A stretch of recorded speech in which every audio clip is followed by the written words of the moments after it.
حضرت ابو الفضل العباس علمدار علیہ الصلوۃ والسلام.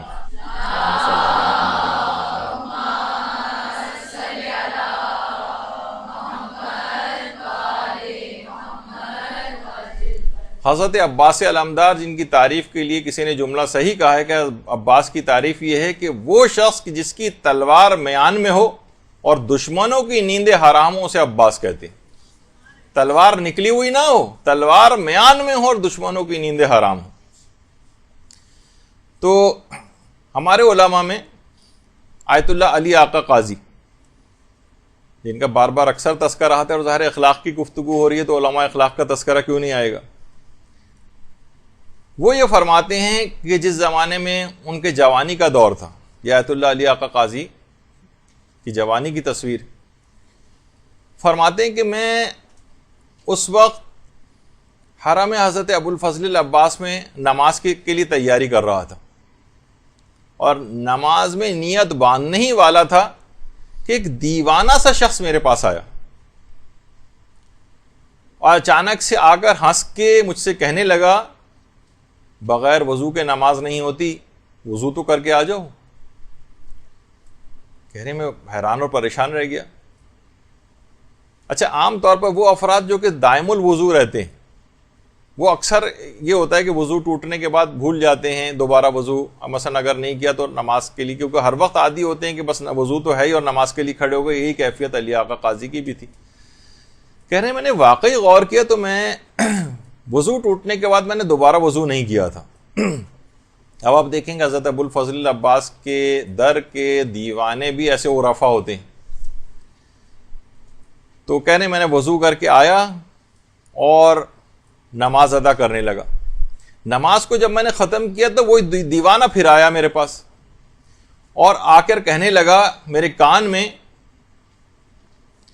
کہ ابو الفضل العباس تمام اولیاء خدا کی پناہ گاہ ہیں، جو مشکل حل کروانا ہو حضرت ابو الفضل کے پاس جا کر ان سے حال دل کہو، تمہاری مشکل حل ہو جائے گی.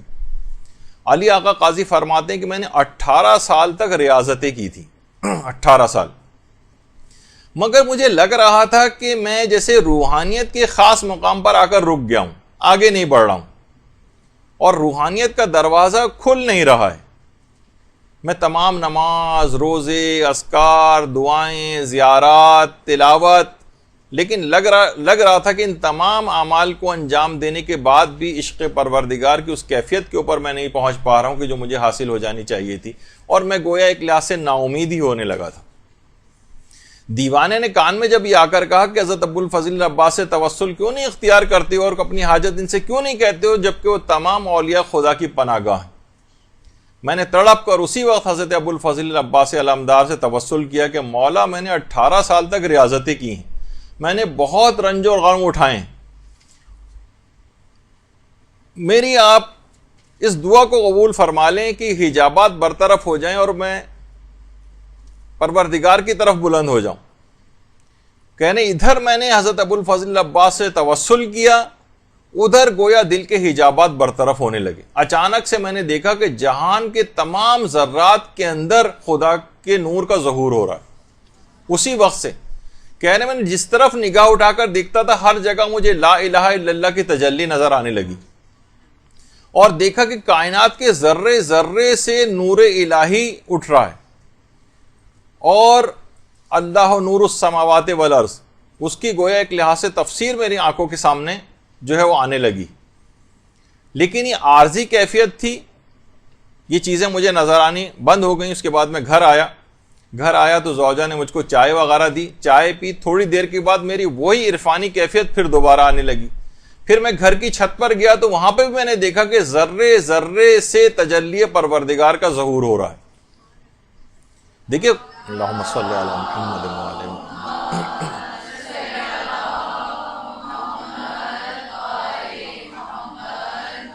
دیکھیے خدا ہر قسم کی جسمانیت سے منزہ اور مبرہ، لیکن دل کی آنکھوں سے اس کو دیکھا جا سکتا ہے.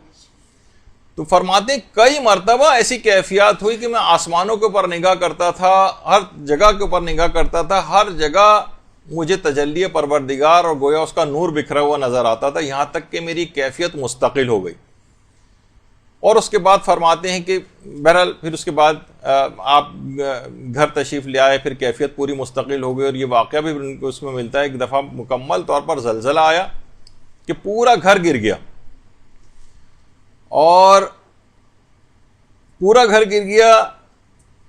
سارے طالب علم جو گھر میں درس دیتے تھے سارے طالب علم اٹھ کر بھاگے, لیکن آیت اللہ علی آقا قاضی اپنی کرسی پر اسی طریقے سے بیٹھے رہے کہ جب حفاظت کرنے والا پروردگار ہے, اور یہ بات کہتے تھے کہ تم دعوی توحید کرتے ہو لیکن پھر بھی مغلوب اور پریشان ہو جاتے ہو.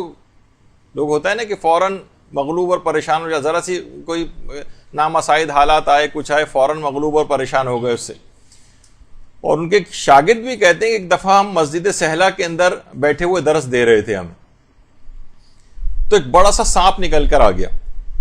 سارے طالب علم ڈر کر بھاگے سانپ سے, لیکن علی آقا قاضی وہیں پر بیٹھے رہے اور کہا مت باذن اللہ, اللہ کے حکم سے مر جا. اور اسی وقت سانپ بے حس و حرکت ہو گیا, اور اس کے بعد درس دینا شروع ہو گئے. سارے طالب علم دوبارہ بیٹھ کے درس شروع ہو گیا. بار بار پلٹ کر دیکھتے بھی جا رہے تھے, لوگ پریشان تھے, یہاں تک کہ درس ختم ہوا, علی آقا قاضی اٹھ کر گئے تو طالب علم باقاعدہ ایک لکڑی وغیرہ لے کر آئے, اور اس کے بعد سانپ کو ہلا جلا کر دیکھتے رہے کہیں زندہ تو نہیں, لیکن وہ واقعی مر چکا تھا. تو حضرت عباس علیہ الصلوۃ والسلام کے توسل سے علماء نے کتنے بڑے بڑے مقامات کو حاصل کیا ہے. علی آقا قاضی کے متعلق جو بھی آپ باتیں سن رہی ہیں, آپ اس سے پہلے بھی ان کا کتنا تذکرہ آیا اور کتنی ان کی کراماتیں آئیں, ذکر ہو چکی ہیں, تو آپ کے دماغ میں آتا ہے نا کہ یہ کیسے اس مقام کو حاصل کیا. تو دیکھیے آپ نے کہ حضرت عباس کے توسل سے اگر کوئی بھی دعا مانگی جائے تو اس کی کتنی اثر پذیری, بس تڑپ کے مانگی جائے, پورے اعتقاد کے ساتھ مانگی جائے, تاکہ عدم قبولیت کا کوئی امکان ہی باقی نہ رہے. اور یہی وجہ ہے کہ آپ کے انتقال کے بعد, آیت اللہ علی آقا قاضی کے انتقال کے بعد, جو بڑے بڑے علماء اور عرفا تھے, ان میں سے یعنی بات مشہور ہے کہ انہوں نے عالم خواب میں یا عالم مکاشفہ میں برزخی زندگی میں یہ بات چیز دیکھی کہ برزخی زندگی میں آیت اللہ علی آقا قاضی کو انسان کامل کا درجہ دیا گیا ہے. دیکھیے پیغمبر اسلام اور اہل بیت تو کامل ترین مصداق ہیں اس جملے کا, اس لفظ کا, انسان کامل. لیکن غیر معصوموں میں اور علماء کے اندر یہ بہت بڑا مقام ہے جو برزخی زندگی میں انسان کامل کا آیت اللہ علی آقا قاضی کو حاصل. دیکھیے علی آقا قاضی نجف اشرف میں وادی السلام میں مدفون ہے. دیکھیے جو نجف کی سرزمین ہے اس کے متعلق علماء یہ بات کہتے ہیں کہ یہاں پر 360 انبیاء کی قبریں ہیں نجف میں, 360, اور کربلا میں 260 انبیاء کی قبریں, اور حضرت آدم حضرت نوح کی قبر تو ذریعہ امیر المومنین کے اندر ہی. ایک عالم مرحوم آقا سید ہاشم رضوی ہندی انڈیا کے ایک عالم دین تھے, خود علی آقا قاضی کی خدمت میں بہت عرصے تک فیض اٹھایا اور 94 برس کی عمر میں انتقال کیا قوم میں. وہ فرماتے تھے کہ اہل عراق کی جتنی مشکلات ہیں, میں نے اندازہ یہ کیا ہے کہ ان کی مشکلات کی جو ایک بڑی وجہ ہے وہ وہاں کے اکثر لوگوں کی حضرت امیر المومنین علیہ الصلوۃ والسلام کی عدم معرفت ہے, یعنی اتنی معرفت نہیں ہے جس اعتبار سے ان کی ہونی چاہیے.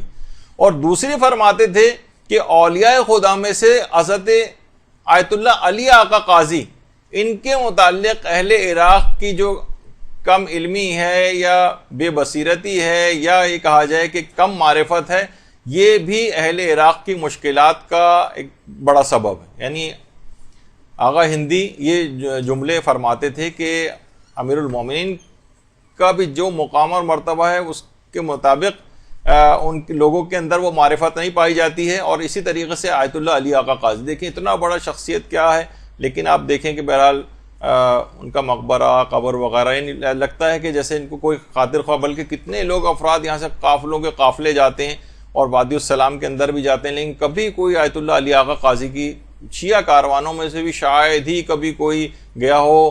میں نے تو آج تک کسی کو بھی نہیں دیکھا کہ کوئی علی آقا قاضی کی قبر پہ گیا بھی ہو یا ان کا نام بھی کبھی کسی نے سنا ہو, جس کو عالم برزخ میں معصومین سے ہٹ کر انسان کامل کا درجہ دیا گیا ہو. اس میں قوم کی بے حسی کا یہ عالم ہے. یہی وجہ ہے کہ جو بار بار ہم علماء کا تذکرہ اس میں جو ہے کرتے ہیں, لوگ یہی کرتے ہیں نا کہ معصومین کا تذکرہ اس لحاظ سے ان کی سیرت, تو کہتے ہیں بھائی ہم کہاں ان کی پیروی کر سکتے ہیں, لیکن یہ علماء ان کی تو پیروی کی جا سکتی ہے, یہ تو غیر معصوم ہے, یہ تو ہمارے ہی طرح کے افراد تھے, تو اس وجہ سے ان کا تذکرہ زیادہ آتا ہے تاکہ ہمارے سامنے ایک مشعل راہ رہے کہ ہم بھی کچھ محنت کر کے کسی مقام کو حاصل کر سکتے ہیں.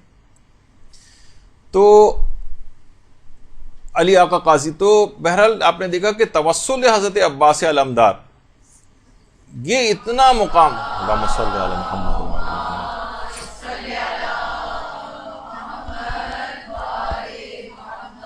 کتنا بڑا مقام دلوا گیا علی آقا قاضی کو. اور آج حیران ہوں گے کہ جو انحرافات اور فتنے پھیل رہے ہیں اور سوشل میڈیا کے اوپر بہت زیادہ اس کے اوپر کام ہو رہا ہے, اس میں آج کل سوالات اٹھائے جا رہے ہیں کہ کیا حضرت ابوالفضل العباس کو باب الحوائج کہنا صحیح ہے, کیا ان کو توسل اور واسطہ بنایا جا سکتا ہے. ایسے سوال, اشکالات اٹھانا, لوگوں کے دماغوں کو مسموم کرنا, زہر آلود کرنا, یا شک ڈالنا, یہ آج کل ایک کام اس سلسلے میں بہت بڑھتا جا رہا ہے. تو علماء اور مراجع اس کے آگے سفارہ ہیں, باقاعدہ آیت اللہ شبیری زنجانی نے ان کی اپنی آفیشیل ویب سائٹ پہ ہے کہ یہ بالکل امور قطعیہ میں سے ہے دین کے کہ حضرت ابوالفضل العباس یہ باب الحوائج ہیں. اس میں کوئی شک و شبے کی بات ہی نہیں, یہ قطعی امور کے اندر سے. ایک بزرگ عالم دین سے ایک دفعہ کسی نے پوچھا تھا کہ ایک سوال ہے کہ مقام حضرت عباس علمدار افضل ہے مقام سلمان فارسی. کہا جاتا ہے نا کہ دیکھیے سلمان فارسی ایمان کے 10 درجے کے اوپر فائز ہیں.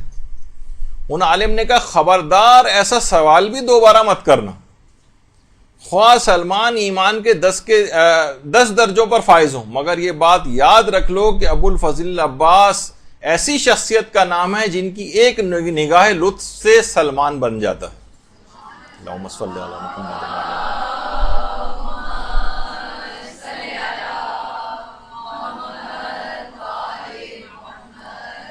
یاد رکھ لو اہل بیت رسول پر کسی کو کبھی قیاس مت کرنا. اور اس وقت حضرت عباس تمام اولیاء خدا کی پناہ گاہ ہیں. تو بہرحال اتنا بڑا مقام حضرت عباس کا کہ علماء کہتے ہیں کہ امام حسین کا ایک جملہ ان کے اس مقام کو بیان کرنے کے لیے کافی ہے کہ امام فرماتے تھے حضرت عباس کے لیے, امام حسین جو جملہ ارشاد فرما رہے ہیں کہ میرے ماں باپ آپ پر قربان ہوں. کتنا بڑا مقام اور مرتبہ, یہ مذاق جملہ نہیں, یہ کوئی کمتر جملہ نہیں. حضرت عباس کی مقام اور فضیلت کو بیان کرنے کے لیے بہت کافی کہ امام حسین جیسا امام وقت کہے کہ میرے ماں باپ پر قربان.